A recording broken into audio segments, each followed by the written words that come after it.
नमस्कार मंडळी, मी जव्हारची स्नेहा. तर मंडळी 9 ऑगस्टला आपला जागतिक आदिवासी दिन येतोय. तर मंडळी हा दिवस जव्हारमध्ये खूप जोरात साजरा केला जातो, एकदम जल्लोषामध्ये. तर बघू शकता तुम्ही अजून आदिवासी दिनाला 2 दिवस बाकी आहेत, तरी जव्हारमध्ये खूप मस्त अशी या दिवसाची तयारी चालू आहे.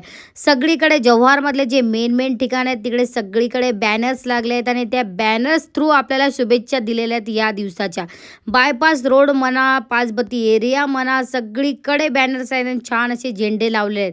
तर मंडळी आज जव्हारच्या मार्केटला गर्दीसुद्धा बघायला भेटते. रक्षाबंधन पण येते, खास करून महिला मंडळाची जास्त गर्दी दिसते खरेदी करण्यासाठी. तर मंडळी बघू शकता तुम्ही, खूप खूप गर्दी आहे मार्केट लाईनला. नंतर मी आली होती सिफा कलेक्शनमध्ये, सोबत आमच्या कोळीवाड्यातील सगळ्या महिला मंडळसुद्धा होत्या. तर आम्हाला गणपतीसाठी एक साईड साड्या पाहिजे होत्या, मग आम्ही इथे चॉईस करण्यासाठी आलो होतो. आता महिला मंडळ आल्या म्हणजे त्यांना खूपच टाईम लागतो, मग त्यांची लहान लहान पोरंही कंटाळली होती, मग त्यांनी घेतलं होतं खालती बसून.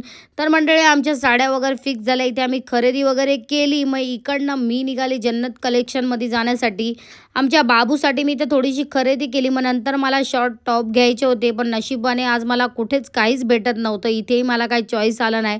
मग इकडनं निघाली, मी भाजीच्या दुकानामध्ये आली, मग इथे भाजी वगैरे घेतली. परत मी स्टँडला आली, म्हटलं एका दुकानात बघू असं, तर इथे पण मला नशिबाने काहीच भेटलं नाही, पाहिजे तसे टॉपच नव्हते. नंतर परत मी मोर्चावर आली पाणीपुरी खाण्यासाठी. तर मस्तपैकी इथे 2 प्लेट पाणीपुरी ऑर्डर केल्या आणि त्या मस्त खाल्ल्या. आता घरी येता वेळेस तंजीम काकाकडून मस्तपैकी गरम गरम सँडविच घेतली. समोरच दीदीकडे आली आणि आतमध्ये आली. तर मंडळी हे कलाकार आहेत आमच्या एरियामधीलच, इथे मूर्तीची सजावट करू राहिले आहेत. तर हा आपला माखनबाई आहेत आणि हे आहेत गण्या दादा. मग इकडनं आमच्या एरियामध्ये आले आणि आमच्या एरियामध्ये पण गणपती बाप्पाची तयारी चालू आहे. तर मंडळी